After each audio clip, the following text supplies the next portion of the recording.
Chainsaw Man by Tatsuki Fujimoto is probably my favourite of the newer generation shonens. Its look is not heavy on the details, not in the conventional sense. It goes more for a style, a kind of rough and rugged cartoonish style. The anime adaptation could have done a lot to try and mimic it. It is by Studio Mappa, and it looks like most other things Studio Mappa have worked on lately.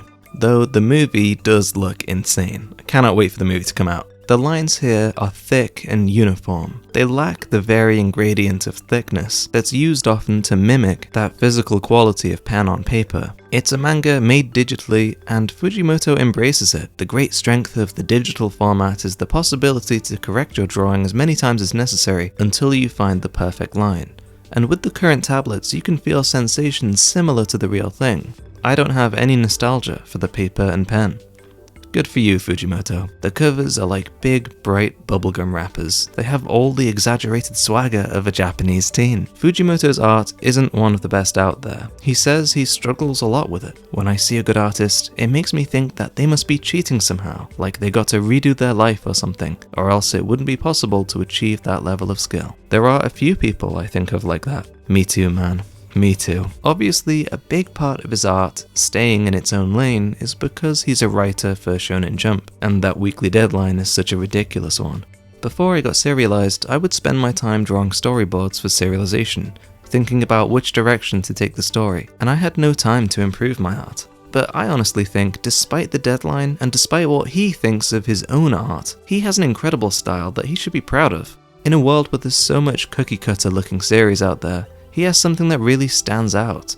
In a world where you can see hundreds of different manga fighting for your attention on the bookshelves, his covers are also incredible. It doesn't require a crazy finesse of the medium to create something like Fujimoto has, when you know exactly what it is that you want something to feel like. He started his career with a one-shot called "A Couple Cluckin' Chicken Was Still Kickin' in the Schoolyard."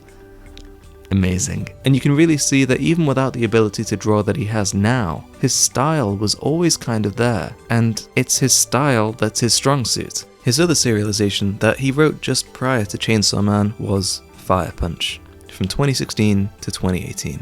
And to be honest, it really puts things into perspective. Like, when he started this series, he was 23 years old, and the level of skill he had even for Fire Punch was really impressive. With Fire Punch, you could really see the inspiration he took from Yui Ishida from Tokyo Ghoul, especially with the front covers back then. But as those covers progressed, you can see more and more Fujimoto coming into his own, in a development that has continued right to the current day. In fact, a lot of his style initially seemed to have the quirkiness that he would go on to refine, whilst his actual art, page to page, kind of goes through phases of resembling this artist or that. I have a pretty basic training actually. I look at other mangaka's art, especially Hiroaki Samura, and try to emulate their style. His inspirations include South Park and Adventure Time. Really, I draw inspiration from works that I love. For example, in Chainsaw Man, the character of Power evokes Eric Cartman from South Park, a series that I adore. I also tried to recapture with Denji Pochita the same relational dynamic as Finn and Jake from Adventure Time. That one I can kinda see. He says he enjoys drawing eyes during action and struggles most drawing posture during action. I still don't get used to this job. Even more than that, I refuse to get used to it. We always must feel like a beginner in order to improve even more. It's like this that a mangaka must live. This is a series which really pushes the shonen tagline, and somehow Fujimoto has repeatedly gone on record and said that Shonen Jump have never told him to remove or change any of his art, what it depicts, or to scale back anything. He's even said when he expected to be reprimanded, he never has. If you read this manga, I hope you'll be just as shocked as me when I say that. If anything, the evolution of Chainsaw Man has inadvertently evolved Shonen Jump.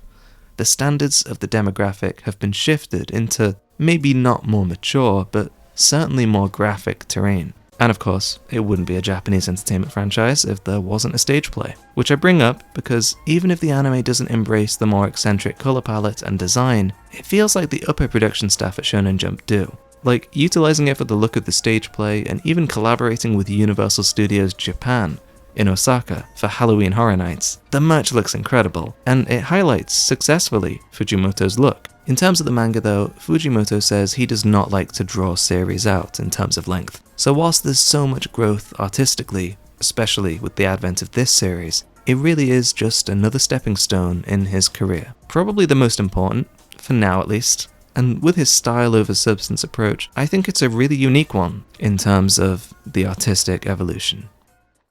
Thank you for watching. Have a great night.